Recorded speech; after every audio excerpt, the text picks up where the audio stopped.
If I could have the 2-in-1 warning. Thank you very much, and it's nice to be here with y'all at the Maine Libertarian Party nominating convention. The Wall Street Journal just came out with a brand new poll that says that the Libertarian Party presidential candidate, named Libertarian Party, gets 1%. Essentially what we got 3 years ago in the presidential race. Nothing has changed. And if things haven't changed over the last 3 years, it's a virtual certainty they're not going to change over the next 12 months. We already know the results of the 2024 presidential election, insofar as the LP presidential candidate is concerned. 1%. Unless we change directions in a very dramatic way.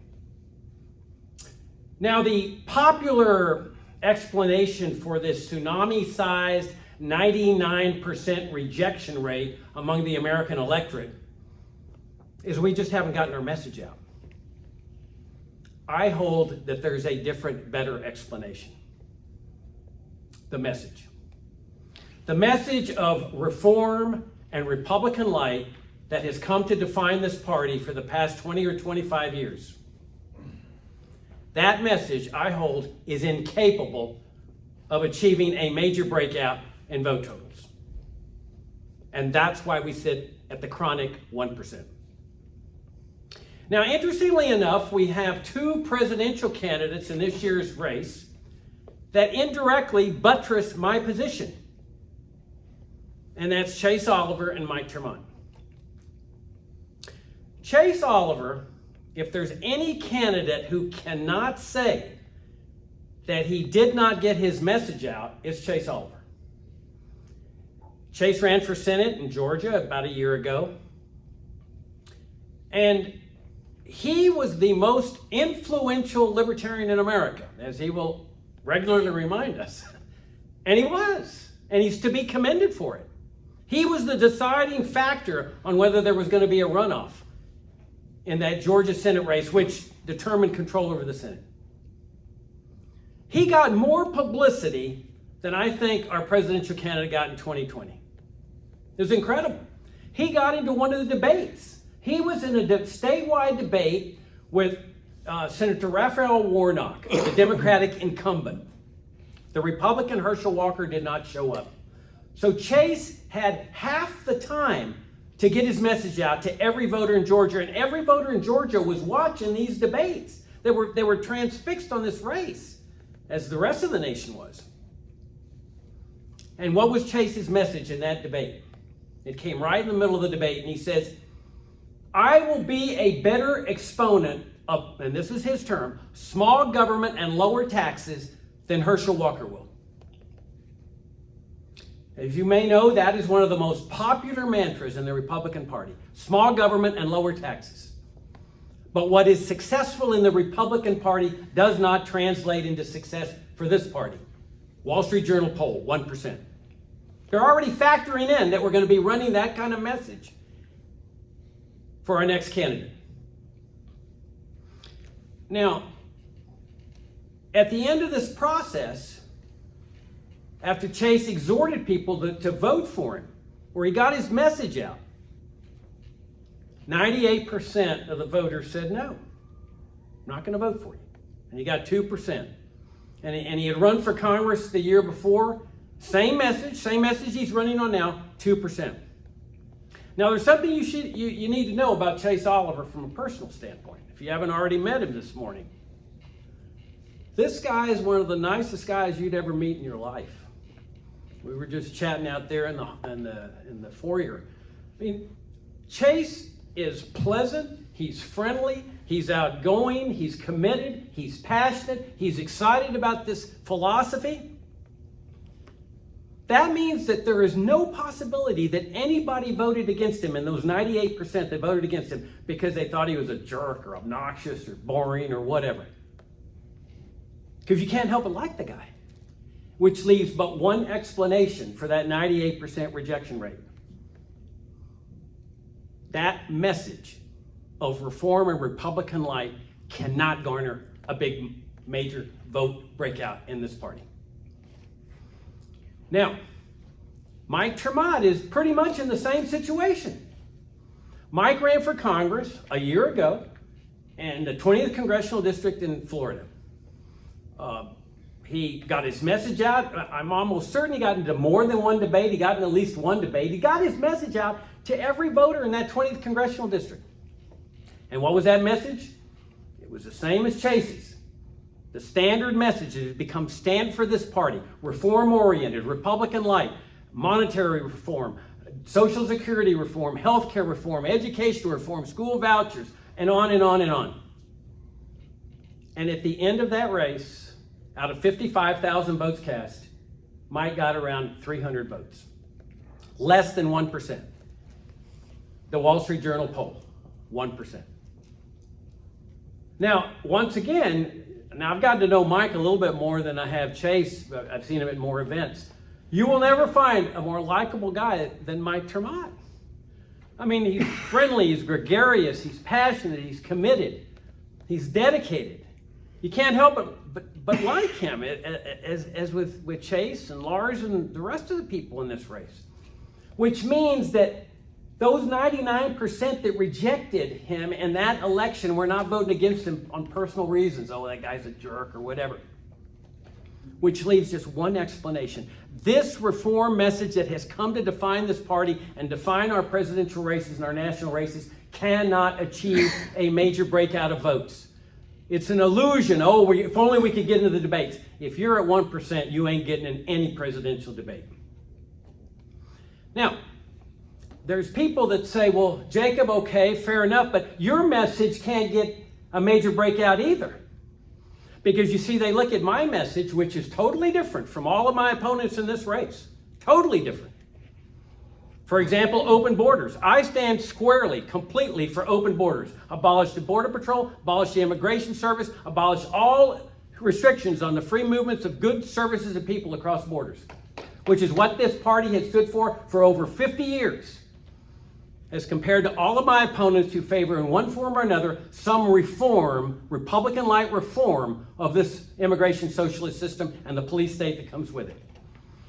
I favor the complete abolition, immediate abolition, no opt-outs, phase-outs, off-ramps, any other kind of reforms of Social Security, Medicare, and all other socialist programs.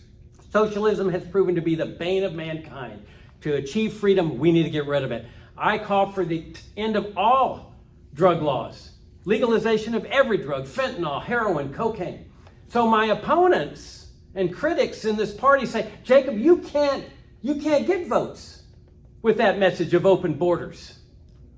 But what they're thinking about is their target audience of Republicans, and they're right. No Republican's going to ever vote for me. 20 years ago, I ran for U.S. Senate in Virginia, just like Chase, statewide race. I was running against one of the most popular governors in the history of the state, John Warner, chairman of the Armed Services Committee. This was in 2002, right after the 9/11 attacks. I was saying what Ron Paul would say 6 years later in his race in the Republican presidential primaries. I was saying U.S. foreign policy and the killing machine that the federal government has become was the driving, motivating force behind the 9/11 attacks. You can imagine the reaction I would get from Republicans when I spoke at forums in that race. There was no possibility that any Republican would vote for me, and I didn't care. The Democrats didn't even run somebody. They knew they couldn't win. The LaRouches ran a candidate, and she undoubtedly got every single Democrat vote that went to the polls, because I'm calling for the elimination of public schooling immediately. No school vouchers or any other socialist reform program for me. Separating school and state, separating healthcare in the state, the true, genuine libertarian principles on which this party was founded. I didn't care that I wouldn't get one Democrat vote. At the end of this race, let me back up a minute. Let me tell you that my critics in the party were mocking me and ridiculing me because they figured that I'd get 0.01%. The presidential candidate, the LP presidential candidate in 2000 got 0.03%, less than 0.5%. And so they were mocking and ridiculing me, saying nobody's ever going to vote for that package. Not a chance. Open borders, get rid of public schooling entirely. At the end of the race, I got 7% of the statewide vote. Not 0.07, 7%. 106,000 people took the time to come and vote for me. You see, there's a big block of votes out there that will vote for our principles, that love our principles. They may not be members of the party, but they will vote for this message. And I proved it. And that's the irony. There's people in this party that loathe these principles that I just enunciated. They oppose these principles, which is really bizarre for me. I mean, why would you join a party if you don't like the party's core principles? I mean, join a party where you like the party's principles. The reason I joined this party was because I love these principles that I'm enunciating, and there are people out there who feel the same way. 3 years ago, I sought this party's nomination. I lost fair and square, no doubt about it. But they were saying the same thing. They said, Jacob, your message of pure, genuine libertarian principles cannot garner votes. We had 9 presidential primaries before the convention last time. 9 that we were in. The LP was in. We all entered into those primaries. I won 7 out of 9 primaries with this message. Same message. Because there are people out there that love these principles, but will not vote for Republican light, will not vote for reform. And that's reflected in the Wall Street Journal poll, 1%. But who will vote for a presidential candidate that adheres strictly to these genuine, pure, true libertarian principles. And so every person in this party has got to do some soul searching. I mean, I know you guys are over here getting signatures, trying to get major party status, and you can continue doing that. I know what it's like. I got the lion's share of those 16,000 signatures when I ran for Senate. I know what it's like to go out and get signatures. But you can sit here and you can say, we're going to raise the money for this. We're going to go out and get all these signatures for 1%, the standard 1%. Or do you want to achieve a major breakout? And what I'm saying is that if you want to achieve a major breakout of, say, 10 to 15%, because I have no doubts, that 7% I can double today. I can double it because we've made a lot of progress in 20 years. I mean, libertarianism is practically a household term. My 7% I can double, not because I'm anything special, because I'm definitely not, but because I have something that my opponents in this race do not have. I have the message that can garner that breakout. And it's only that kind of breakout that can set the basis to get you into those presidential debates. That's not going to happen with 1%. And that's where the soul searching comes in. Is do you want to get out and raise that money for those signatures and get out and get those signatures for 1%? Or would you rather have a better investment for all your time and effort and money of some 10 to 15%? Because if you want the latter, then you've got to change directions. Change directions in a big way. And restore the brand of principled libertarianism on which this party was founded. And run a presidential candidate that adheres 100%, completely, no exceptions, totally, to true, genuine libertarian principles.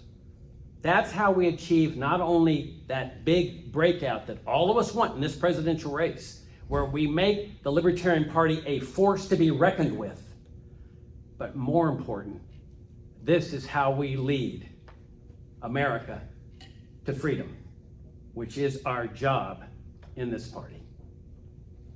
Thank you very much.